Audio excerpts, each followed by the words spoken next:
আসসালামু আলাইকুম বন্ধুরা, কেমন আছেন? আশা করি ভালো আছেন।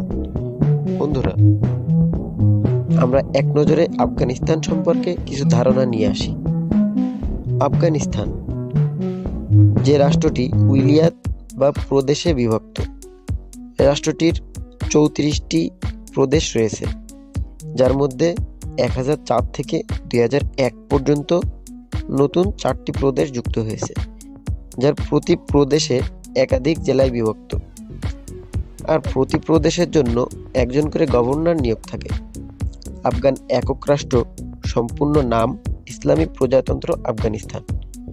এর সরকার পরিচালনা করা হয় প্রাদেশিক ও জাতীয় সরকারের মাধ্যমে।